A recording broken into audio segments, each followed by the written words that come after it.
ఓం శ్రీరామచంద్ర పరబ్రహ్మణే నమః. ఓం నమో వశిష్ఠ విశ్వామిత్ర వ్యాస వాల్మీకి సుఖాదిభ్యః. ఓం శుక్లాంబరధరం విష్ణుం శశివర్ణం చతుర్భుజం ప్రసన్నవదనం ధ్యాయేత్ సర్వవిఘ్నోపశాంతయే. ఓం నమో బ్రహ్మాదిభ్యో బ్రహ్మ విద్యా సంప్రదాయ కర్తృభ్యో వంశ ఋషిభ్యో మహద్భ్యో నమో గురుభ్యః. ఓం శ్రీరామో రామభద్రశ్చ రామచంద్రశ్చ శాశ్వతః రాజీవలోచన శ్రీమాన్ రాజేంద్రో రఘుపుంగవః. శ్రీ యోగ వాసిష్టము ఉపశమ ప్రకరణము. అందుకే వైరాగ్యాన్ని అవలంబించి ఏ విధంగా అంటే ఇంద్రియాలు అనేటువంటి సర్పాలను వశం చేసుకొని ఆ వశమైనటువంటి మనసు చేత జీవునికి పరమ పురుషార్థం అనేటువంటిది ప్రాప్తిస్తుంది. అలా గనక ప్రాప్తించలేదనుకో ఏకాది ముల్లోకములచే ఉన్నటువంటి ఏ వస్తువు ద్వారా కూడా ఆ మోక్షము అనేటువంటిది లభించదు కదా. అందుకే అటువంటి శుద్ధమైన మనసు చేతనే పరమ పురుషార్థమైనటువంటి మోక్షం లభిస్తుంది. కాబట్టి మరి ముల్లోకాల యందు దేని చేత కూడా సాధ్యపడదు అని చెబుతూ, కాబట్టి రామ ఉత్కృష్టమైనటువంటి బుద్ధి చేత ఆత్మనే ఆరాధించు, శ్రవణ మనన నిధిధ్యాసనాల ద్వారా కూడా సాధించు, ఆత్మనే పూజించు, నిరంతరము కూడా ఆత్మానుసంధానము చేయు, ఆత్మనే దర్శించు, సాక్షాత్కరించు, ఆత్మయందే స్థితి కలిగి ఉండు అని చెబుతూ చక్కగా శాస్త్రాలను ఆలోచించి తగినటువంటి యత్నాన్ని, నిరాధారమైనటువంటి యత్నాన్ని అంటే చక్కగా శాస్త్రాలను గురించి ఆలోచన చేయి, విచారించు, తగినటువంటి ప్రయత్నాన్ని చేయి. విచారము కన్నా చేయలేదనుకో మూర్ఖులను మరి సన్మార్గమున ప్రవేశపెట్టేటువంటి విష్ణు భక్తి కల్పించబడినది కదా. కాబట్టి అభ్యాసము ప్రయత్నము అనేవి రెండు కూడా ముఖ్యమైన విధులు అని చెప్పబడుచూ ఉన్నవి. వీటిని గనక ఆశ్రయించావనుకో శక్తి లేకున్నా కూడా పూజిక భావము రెండవదిగానే అంటే అప్రధానంగానే అది అంగీకరించబడింది అని చెబుతూ, ఈ ఇంద్రియాలు కనుక వశములో ఉన్న పూజ వలన లాభం ఏమిటి? ఈ ఇంద్రియాలు వశంలో లేకపోతే పూజ వలన కలిగేటువంటి ఫలం ఏమిటి అంటే, ఇంద్రియాలు వశంలో ఉంటే పూజ చేయకపోయినా ఇంద్రియాలను నిగ్రహిస్తే తన యొక్క ఆత్మవిచారం అనేది కొనసాగుతుంది. ఒకవేళ ఇంద్రియాలు వశంలో లేకపోయినప్పుడు చేసినటువంటి పూజ వలన కలిగేటువంటి ఫలం ఏంటి? నువ్వు ఇంద్రియాలతో అక్కడ పూజ చేయడం లేదు, ఏదో కార్యరూపంగా కొనసాగించావు, అందువల్ల ఎటువంటి ఫలము లేదు. కాబట్టి విచారము ఉపశమనములు అనేవి గనక లేవనుకో హరి అనేటువంటి వాడు లభించడు. విచార ఉపశమ రహితులైనటువంటి హరి కూడా ఏమీ చేయజాలడు. ఎందుకు అంటే హరి ద్వారా రావు. హరి గురించి విచారణ ఉపశమనము అనేది ప్రయత్నశీలుడైనటువంటి వాడు చేసినప్పుడు మాత్రమే ఆత్మస్వరూపుడైన హరి లభిస్తాడు అని చెబుతూ, నీవు చిత్తాన్ని విచారము ఉపశమము అనేటువంటి వాటితో కలిపి ఆత్మను ఆరాధించు, నీవు సిద్ధుడవవుతావు. కాబట్టి అలా కాలేదనుకో మరి ఏ విధంగా అంటే వన్యగర్ధమవే అవుతావు, అడవిలో తిరిగే గాడిదవే అవుతావు. కానీ విచారము ఉపశమము లేకపోతే ఆత్మతత్వాన్ని పొందకపోతే నువ్వు అడవిలో ఉండేటువంటి గాడిదలతో సమానమే. క్రియాతే మాధవాధీనం ప్రణయ ప్రార్థన స్వయం తదైవ క్రియతే కస్మాన్న స్వకస్యైవ చేతసః. మాధవాదుల దగ్గర దయను ప్రార్థింపవలసి ఉన్నట్లయితే నీ చిత్తము కడనే ప్రార్థింపరాదా? ఎలాగంటే, ఏ ప్రకారమైతే మనుజుడు విష్ణువు మున్నగు వారిని స్వయంగా ప్రార్థిస్తూ ఆరాధిస్తూ ఉన్నాడో ఆ ప్రకారంగానే తన యొక్క చిత్తాన్నే మరి సన్మార్గగామి అయినటువంటి అంటే అది దుష్టంగా ఉన్నది దాన్ని మంచిగా మార్చి మంచి మార్గంలో ఆత్మతత్వాన్ని దర్శించుకునేటువంటి మార్గంలో ఉండేలాగా మరి ఎందుకు ప్రార్థించకూడదు? ప్రార్థించవచ్చు కదా. సర్వస్యైవ జనస్యాస్య విష్ణురభ్యంతరే స్థితః తం పరిత్యజ్య ఏ యాంతి బహిర్విష్ణుం నారాధమాః. విష్ణువు సర్వజనుల యొక్క అభ్యంతరమున వెలయుచూ ఉన్నాడు. ఎందుకు? ఆత్మయే విష్ణువు, విష్ణువే ఆత్మ కాబట్టి. సర్వజనుల యొక్క అంతరమున బాహ్యమున కూడా వెలయుచూ ఉండేటువంటిది ఏంటి? ఆ పరమాత్మ తత్వమే కదా అని చెబుతూ, ఎలాగంటే ఇతనిని విడిచి బహిర్విష్ణుని సేవించువారు నరాధములు. ఏ విధంగా మనకి విష్ణువు అన్నప్పుడు మరి సాత్విక గుణ అధిష్టానకర్తయ్యి మరి రజోగుణము ద్వారా ప్రాప్తించబడినటువంటి సృజన కార్యాన్ని పోషిస్తూ ఉండేటువంటి ఏ విష్ణుమూర్తి బహిర్గతమైన పురాణాలలో ఉన్నటువంటి విష్ణువుని పూజించడం అనేటువంటిది వాళ్ళు అజ్ఞానాన్ని సముపార్జించుకోవడమే. అంటే అక్కడ పూజించేటువంటిది అంతరమున ప్రవేశించి ఆత్మస్వరూపుడైన ఆ విష్ణుమూర్తిని ప్రార్థించాలి. ఎందుకు? సర్వజనుల యందు కూడా విష్ణువు ఏ విధంగా బాహ్యాభ్యంతరములందు కూడా వెలయుచూ ఉన్నాడు కాబట్టి సమస్త జీవుల యొక్క హృదయమున విష్ణువే స్థితి కలిగి ఉన్నాడు. హృదయ గుహయందు ఉన్నటువంటి సనాతనమైన శాశ్వతమైన చిత్తత్వము అంటే ఆత్మ యొక్క ముఖ్య స్వరూపము. శంఖము చక్ర గదాధారి అయినటువంటి విష్ణువు యొక్క విష్ణువు అనేటువంటిది ఆత్మ యొక్క రెండవ రూపము. అది అంత ప్రధానమైనది కాదు. ప్రధానమైనది అనేటువంటిది సర్వాత్మస్వరూపుడైన విష్ణువును ప్రార్థించాలి అని చెబుతూ ఇంకా కూడా హృదుద్గువాసి చిత్తత్వం ముఖ్యం సనాతనం వపు శంఖం చక్ర గదా హస్తో గౌణ ఆకార ఆత్మన. హృదయ గుహయందు వెలయుచూ ఉన్న సనాతన చైతన్య తత్వమే ఆత్మ యొక్క ముఖ్య శరీరం. అయితే శంఖచక్ర గదాధర రూపం అనేటువంటిది మాయా కల్పితం. అంటే లేకనే ఉన్నట్లుగా కల్పించడం. అసలు ముఖ్యమైనటువంటిది ప్రధానమైనటువంటిది ఏంటి అంటే హృదయ గుహయందు వెలయుచూ ఉన్నటువంటి ఏ హృదయ గుహయందైతే నిత్యము కూడా వెలయుచూ సర్వకాల సర్వావస్థల యందు సదా సర్వంతర్యామి అయి వెలయుచూ ఉన్నటువంటి సనాతన చైతన్య తత్వం ఏదైతే ఉన్నదో అది ఏ ఆత్మ యొక్క ముఖ్య శరీరము అని చెబుతూ, మనం ప్రధానమైన విషయాన్ని విడిచేసి మరి కల్పితమైనటువంటి విషయాన్ని ఆశ్రయించేటువంటి వాడు ఎవడైతే ఉంటాడో వాడు అమృతాన్ని వదిలేసి కృష్యాధికముల వలన పంట బండెంపగోరు వాడే అవుతూ ఉన్నాడు.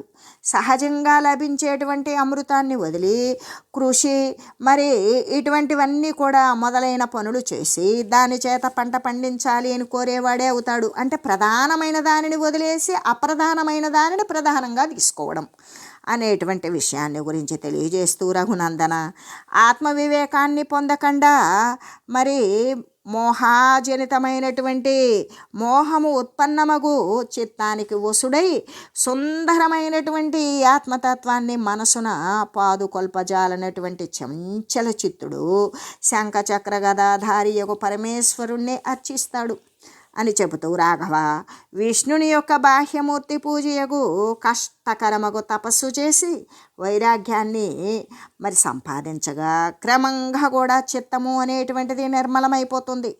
నిత్యాభ్యాస వివేకాభ్యాం చిత్తమాసు ప్రసీదతి ఆమ్రయేవ దశామేతి సాహకారీం శనై శనై. నిత్యము కూడా ఈ పూజ చేస్తూ ఉండగా వివేకము అనేది ఉదయిస్తుంది. ఆ వివేకము ద్వారా ఏంటి? అసత్తైన శరీరాన్ని దూరీకరిస్తాడు. శాశ్వతమైన పరమాత్మతత్వాన్ని పొందేటువంటి వివేకం కలుగుతుంది. అదే సత్యమనే భావన పొటమరిస్తుంది. చిత్తము తప్పకుండా నిర్మలమైపోతుంది.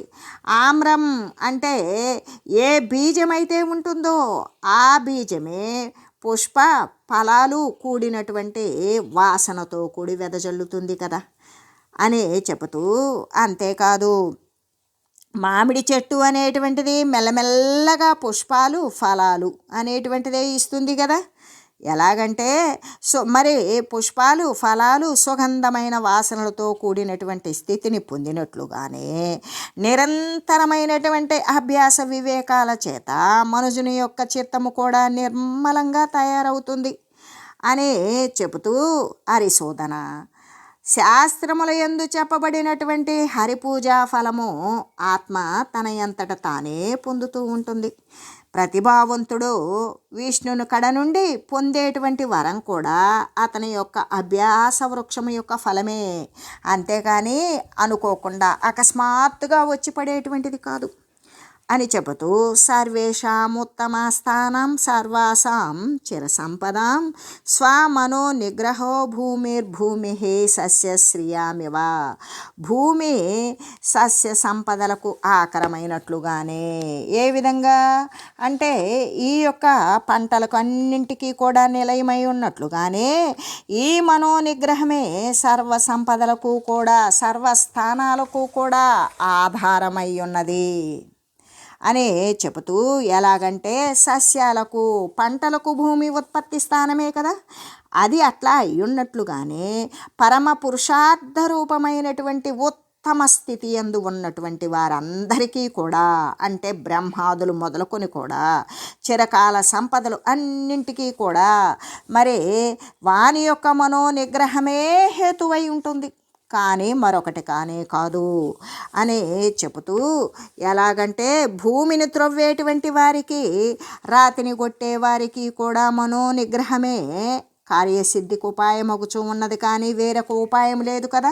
వాడు భూమిని త్రవ్వాలి అంటే వాడికి నిగ్రహం అవసరం. కష్టపడగానే ఆ రెండు తీసి ప్రక్కన పెట్టేస్తే భూమిని త్రవ్వలేడు. రాతిని కొట్టేవాడికి రాయి పగలగొట్టాలి. పగలగొట్టేవానికి కూడా వాని యొక్క మనసు అనేటువంటిది కష్టపడగానే ప్రక్కన పెడితే రాయి పగలదు. అలాగే తన మనసును నిగ్రహించుకోవడం వలనే కదా ఇటువంటి రాతిని పగలగొట్టాలన్నా భూమిని త్రవ్వాలన్నా కూడా అటువంటి మనసు నిగ్రహించబట్టి ఆ కార్యసిద్ధి జరుగుతుంది. కాబట్టి వేరే ఉపాయం ఏమైనా ఉన్నదా అంటే లేదు. ఎలాగా అంటే తావజ్జన్మ సహస్రాణి భ్రమంతి భువి మానవాః యావన్నోపశమం యాతి మనోమత్తమహార్ణవః. ఎలాగంటే మనస్సు అనేటువంటి మహాసముద్రము ఉపశమించలేదనుకో, అంతవరకు కూడా మనుషులు వేల కొలది జన్మలు శరీరాలు తేతుతూనే ఉంటారు, వస్తూనే ఉంటాయి, పోతూనే ఉంటాయి.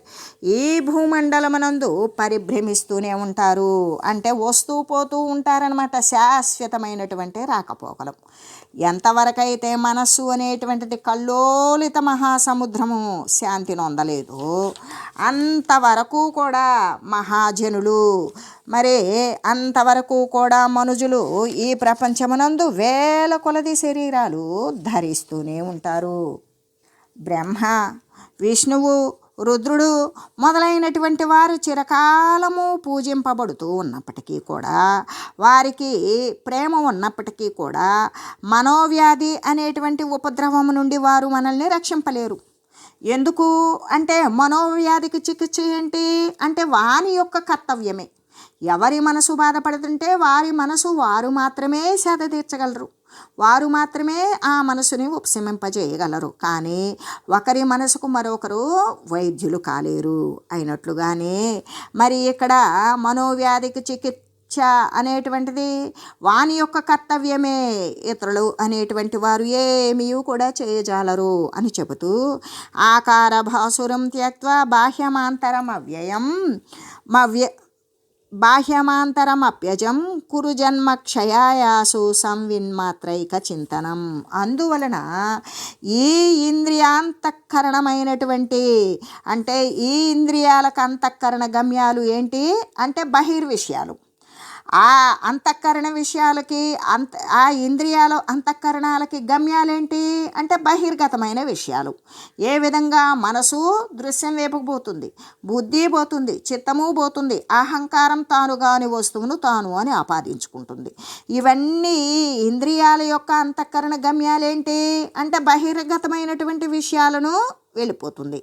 అయితే అసలు ఇక్కడ చేయవలసినది ఏంటి ప్రయత్నపూర్వకంగా అంటే బహిర్గతమైనటువంటి విషయాలను విడిచివేయాలి. విడిచివేసి అంతరస్థితుడకు చైతన్య స్వరూపుడు ఎవడైతే ఉన్నాడో ఆ ఒక్కడే చింతించాలి. అలా చింతించినప్పుడు మాత్రమే ఎవ్వరికీ కూడా పునర్జన్మ అనేటువంటిది ఉండదు. ఎలాగంటే బాహ్యమున ఇంద్రియ గోచరములైనటువంటివి, అభ్యంతరమున అంతఃకరణ గోచరములు అయిన ఆకార మాత్ర రమణీయాలే అయినటువంటి విషయాలను త్యజించి వేయాలి. జన్మము మొదలైనటువంటి వికారాలు అంటే మార్పులు లేనిదై అఖండ ఏకరసమై చిద్రూపమే అయినటువంటి ఆత్మను మాత్రమే ఈ జన్మరాహిత్యం కొరకు శీఘ్రంగా చింతన చేయాలి అని చెబుతూ, అంతేకాదు సంవేద్య నిర్ముక్త నిరామయైక సంవిన్మయ స్వాదమనంతరూపం సన్మాత్రమాస్వాదయ సర్వసారం పారంపరం ప్రాప్స్యసి జన్మనద్యాహ. నీవు సంవేద్యములైనటువంటి బాహ్యము అంతర విషయాల నుండి కూడా విడివడు. అలా విడివడి నిరామయమును దేనిని ఆవరించని ఆవరింపలేని ఉన్నటువంటి ఆ పరమ ఆనందముతో నిండిపోయిన ఆది అంతము లేని అనంతమైన సన్మాత్రమే మిగిలి ఉన్నటువంటి ఆ చైతన్య స్వరూపం ఏదైతే ఉన్నదో దానిని ఆస్వాదించు. ఆ విధంగా నీవు జన్మ అనేటువంటి నది యొక్క పరమ పారాన్ని పొందగలవు. అంటే జన్మ నదిని దాటివేయగలవు. పునరావృత్తి రహితమైనటువంటి స్థానం ఏదైతే ఉంటుందో దానిని నువ్వు పొందగలుగుతావు. రామ, బాహ్యమనందు అభ్యంతరమైన విషయవర్జితమై నిరామయమై ఏకమై చిన్మయమై స్వయంగా నిరతిశయానంద రూపముగా స్ఫురించేటువంటిది ఏ అనంత రూపమై సమస్త పదార్థాల యొక్క సారమై ప్రకాశిస్తూ ఉన్న సన్మాత్రమైన ఆత్మను నీవు నిరంతరం కూడా ఆస్వాదించు. అంటే తదాకారమైన వృత్తితో అనుభవిస్తూ ఉండు. అలా అయితే నీవు జనన మరణ రూపమైనటువంటి నది యొక్క శ్రేష్టమగు ఆవలి తీరం ఏదైతే ఉన్నదో ఆ జనన మరణ తీరానికి ఆవలి తీరం ఏంటి అంటే జనన మరణ నది అనేటువంటి దానికి శ్రేష్టమైన ఆవలి తీరం ఏంటి అంటే పరమపదమే. ఆ పరమాత్మ పదాన్నే నీవు పొందగలుగుతావు అని చెబుతూ, ఓ రామ అని శ్రీ వశిష్ఠ గురుదేవులు ఈ ఉపశమ ప్రకరణమునందు ప్రహ్లాదుని యొక్క విశ్రాంతి అనేటువంటి దానిని గురించి వర్ణించి ఇంకా కూడా శ్రీ వశిష్ఠ మహర్షి ఈ విధంగా చెప్తూ ఉన్నారు. రామ పర్యవసానేయం మాయా సంస్కృతి నామిక ఆత్మచిత్త జయేనైవాక్షయమాయాతి నాణ్యధ. రామ, స్వకీయమైనటువంటి చిత్తం యొక్క జయించడం వలననే ఈ సంసార మాయ అనేటువంటిది అంతము చెందుతుంది. వేరే ఉపాయం ఉన్నదా అంటే అది ఎప్పటికీ లేదు. అంటే అపరిమితమైనటువంటి భ్రాంతికే హేతువైనట్టు ఈ సంసారము అనే పేరు కలిగిన మాయ మనుజునికి తన యొక్క అంటే స్వకీయమైనటువంటి చిత్తాన్ని తనే జయించాలి. ఆ జయించడం చేతనే అది ఆ భ్రాంతి నశించిపోతుంది. కానీ దానికి మరొక ఉపాయం ఉన్నదా అంటే లేనే లేదు అని చెబుతూ, జగన్మాయా ప్రపంచస్య వైచిత్ర్య ప్రతిపత్తయే ఇతిహాసమిమం వక్ష్యే శృణుష్వావా హితో నఘ. కాబట్టి పాపరహితుడైన ఓ రామ, జగత్తు అనేటువంటి మాయా విస్తారం యొక్క వైచిత్ర్యమును ప్రతిపాదించడం కోసం నీకొక ఇతిహాసాన్ని చెబుతాను విను. ఎలాగంటే జగత్తును గురించినటువంటి అంటే జగత్తు ఎంత మాయతో విస్తరిల్లి ఉన్నది అనేటువంటి విచిత్రం ఉంది. ఆ విచిత్రాన్ని ప్రతిపాదించడం కోసం జగత్తు యొక్క విస్తారం యొక్క విచిత్రాన్ని తెలియజేయడం కోసం నీకు ఒక ఇతిహాసాన్ని తెలియజేస్తాను విను అని చెబుతూ, ఏ విధంగా అంటే అస్వస్మిన్ వా సుధాపీఠే కోసలో నామ మండల కల్పవృక్షవనం మేరా వివరత్న ఘనాకర తత్రాభూత్ బ్రాహ్మణ కశ్చిద్ గుణేగాధిరితి శ్రుతః పరమశ్రోత్రియో ధీమాన్ ధర్మమూర్తిరివ స్థితః. ఎలాగంటే ఈ వసుధాపీఠమున ఏ విధంగా ఈ భూమండలమునందు కోసలము అనేటువంటి దేశం ఉన్నది.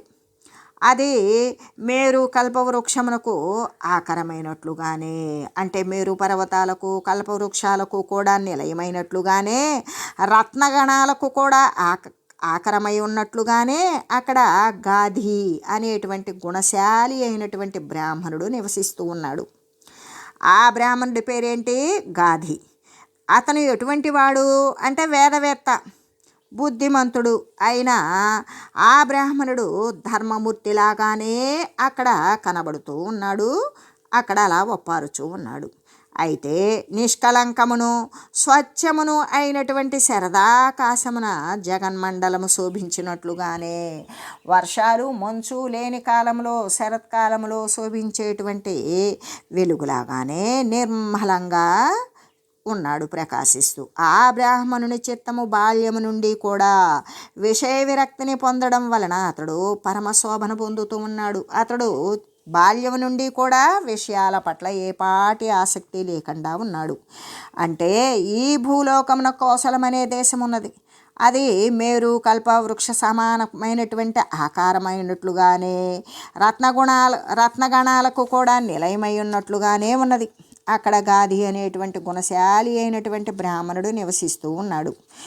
ఆయన వేదవేత్త, బుద్ధిమంతుడు అయిన ఆ బ్రాహ్మణుడు ధర్మమూర్తిలాగానే ప్రకాశిస్తూ ఉన్నాడు. ఆయన ఒకనొక కార్యాన్ని తలపెట్టి ఏ విధంగా సాఫల్యం చేయాలి అనుకొని బంధువర్గాన్ని అందరినీ వదిలేశాడు. మరి తపస్సు చేయాలి అని అరణ్యానికి వచ్చి ఉత్ఫుల్ల కమలం ప్రాప సరస్తత్ర సవిప్రరాట్ చంద్ర ప్రసన్న విమలం తారాసారామివాంబరం ఆసౌరి దర్శనం తస్మిన్ తపోర్ధం సరసిద్విజ ఆకంఠమంభు నిర్మగ్న ప్రావృట్ పద్మ వివావిసత్. ఆ విప్రరాజు అంటే విప్రులలో కూడా శ్రేష్ఠుడైన వాడు కాబట్టి విప్రరాజు ఆ వికసితమైనటువంటి పద్మాలతో కూడిన ఒక సరోవరాన్ని సమీపించాడు. మరి చంద్రుడు, నక్షత్రాలు, పువ్వులు ఉండి శోభిస్తూ ఉన్నటువంటి ప్రసన్నమైన నిర్మలమైన ఆకాశతలంలాగే ఉన్న ఒక సరోవరం అక్కడ కనబడుతూ ఉన్నది. ఆ బ్రాహ్మణుడు విష్ణుమూర్తిని దర్శించాలి అనే ఇచ్చతో ఉన్నాడు, కోరికతో. వర్షాకాల పద్మములాగానే వర్షాకాలంలో పద్మం ఎలా ఉంటుంది అలాగే ఆ కంఠము జలముల మునిగి తపస్సు చేయడం ఆరంభించాడు. ఎలాగంటే ఆ బ్రాహ్మణోత్తముడు ఏం చేశాడు అంటే ఆయన వికసితమైనటువంటి పద్మాలతో కూడిన చక్కగా వికసించి ఉన్న పద్మాలతో కూడిన ఒక సరోవరాన్ని సమీపించాడు. అక్కడ సమీపించి చంద్రుడు, నక్షత్రాలు, మరి పువ్వులతో కూడి శోభిల్లేటువంటి ఏ విధంగా అంటే చంద్ర, తారక, కుసుమాలు లాగా ఉండేటువంటి ఆకాశం ఎంత నిర్మలంగా ఉంటుందో అలాగే ఆ సరోవరం కనబడుతూ పద్మాలతో నిండి అంతా ఒప్పారుచూ ఉన్నది. ఆ బ్రాహ్మణుడు విష్ణుమూర్తిని దర్శించాలి అని కోరిక కలిగింది. వర్షాకాల పద్మంలాగానే అంటే చాలా ఆనందంగా కంఠం వరకు కూడా ఆ పద్మం ఏంటి నీళ్ళల్లోనే ఉంటుంది కానీ నీటి కంటదు. అలాగే ఆయన కంఠం ఒక్కటి బయటికి పెట్టి ఆ నీళ్ళ యందు మునిగి తపస్సు చేయడం ప్రారంభించి అట్లా ఆ సరోవరం ఉన్నది కదా, ఆ సరోవరాల యొక్క జలములో మునిగి ఆ గాది అనే బ్రాహ్మణుడు 8 నెలలు తపం చేశాడు. ఆ రాత్రికాలం సహవాసులైనటువంటి పద్మాల సంకోచంతో పాటుగా అతని ముఖకాంతి కూడా ఒకంత వాడుతూ ఉండేది. అంటే పద్మాలు సూర్యరశ్మి లేకపోతే ఏమవుతుంది అంటే అవి ముడుచుకుపోతాయి. అలాగే ఆ ప్రతి రాత్రి సమయంలో కూడా బ్రాహ్మణుని యొక్క వదనం అలాగ ముఖకాంతి అనేటువంటిది కొంత వాడుతూ ఉండేది.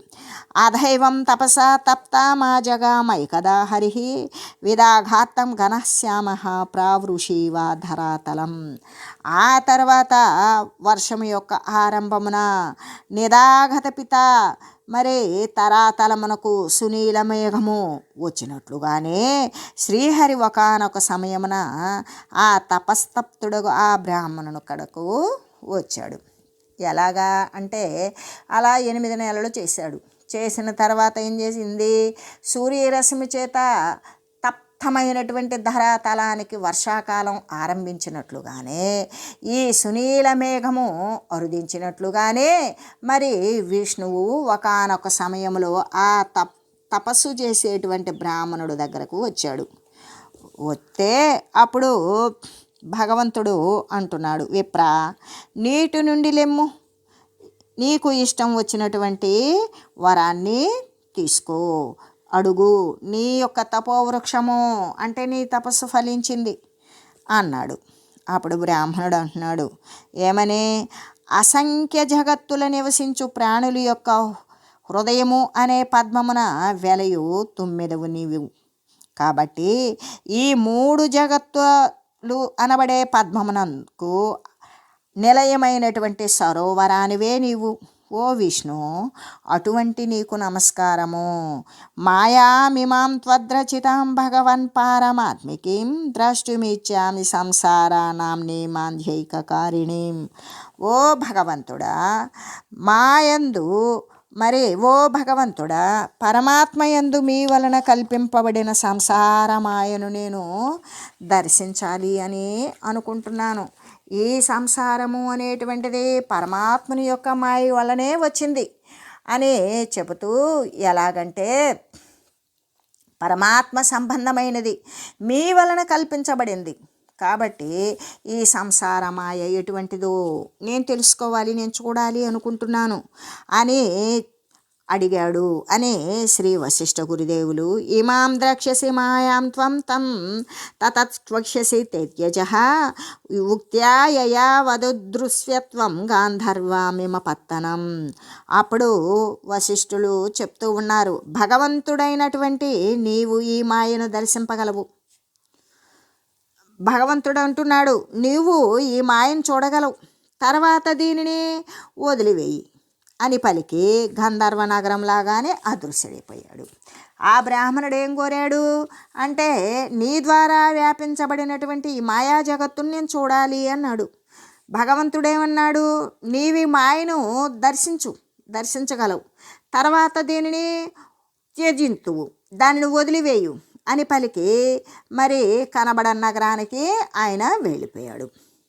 అలాగా నారాయణుడు వెళ్ళిపోయిన తర్వాత ఎలాగంటే, రామచంద్ర భగవానుడు అంతటా ఏం చేశాడు, నీవి మాయను దర్శించు, తర్వాత దీనిని త్యజింతువు అని పలికి గంధర్వ నగరం లాగానే అంటే కనబడకుండా వెళ్ళిపోయాడు.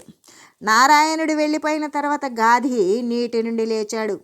శీతలామలమూర్తి ఒకటి వలన క్షీర సముద్రము నుండి లేచిన చంద్రునిలాగా ప్రకాశించి చంద్ర దర్శనము స్పర్శనము కలుగులు వికసించినట్లుగానే ఏ విధంగా సూర్య దర్శనం వల్ల పద్మాలు వికసిస్తాయి, చంద్ర దర్శనం వల్ల స్పర్శనం వల్ల కలుగులు వికసిస్తాయి, అలాగే ఆ బ్రాహ్మణుడు జగత్పతిని దర్శించి పరమ ప్రీతిని పొంది ఆ తర్వాత అతడు హరిని సందర్శించాడు కదా. ఆ సందర్శన లభించినటువంటి ఆనందంలో మగ్నత చెంది ఆ బ్రాహ్మణ ఉచితములైనటువంటి తపస్సు స్వాధ్యాయము అతిథి పూజాధికాలన్నీ కూడా ఆచరిస్తూ ఆరణ్యమునంది కొన్ని దినాలు గడిపివేశాడు. ఒక రోజున కమలాలతో చక్కగా కనబడే ఆ సరోవరమునందు స్నానం ఆచరిస్తూ మహర్షి మనసున యోగ బలముతో చేత అతీతానాగత విషయాలను చింతించున్నట్లుగానే విష్ణువుని యొక్క వాక్యాలను తలపోయసాగాడు. అదస్నాన విధామంజన్ వంతర్జలమేష చకార సకలాఘ విఘాతార్థం పరివర్తామివాత్మన. అంతర్జల విదౌ తస్మిన్ విస్మృత ధ్యాన మంత్రదీహి పర్యంత సంవిత్ ప్రసర సో పశ్య జ్వల మధ్యతాః. ఆ తర్వాత ఆయన స్నానాన్ని చేసి సమస్త పాపాలను కూడా దూరీకరించుకోవడం కోసం జలాన్ని తన యొక్క దర్భలతో కూడిన హస్తముతో కలచి అగమర్షణ సూక్తాన్ని పఠించసాగాడు. అప్పుడు హఠాత్తుగా అతడు ఆ మంత్రాన్ని మరిచిపోయాడు. మరి ఒక మంత్రం స్మృతికి వచ్చింది. అప్పుడు ఆయనకు మధ్య అతడు ఇట్లా దృశ్యాన్ని గాంచాడు. ఏ విధంగా అంటే, అతనికి ఆ నీటికి మధ్య ఉన్నటువంటి అతడు ఈ విధంగా దృశ్యాన్ని చూస్తూ ఉన్నాడు అని చెబుతూ అగమర్షణ సూక్తం మరిచిపోయి ఆ నీటికి ఆ మంత్రం కోసం ఆలోచన చేస్తూ ఆయన ఆ నీటిలో ఉన్నటువంటి దృశ్యాన్ని చూస్తూ ఉన్నాడు. ఓం మంగళం శ్రీ గురుదేవాయ మహనీయ గుణాత్మనే సర్వలోక శరణ్యాయ సాధురూపాయ మంగళం. ఓం మంగళం కోసలేంద్రాయ రామాయ రామభద్రాయ చక్రవర్తి తనూజాయ సార్వభౌమాయ జానకీ వల్లభాయ శ్రీరామచంద్రాయ మంగళం. ఓం తత్సత్.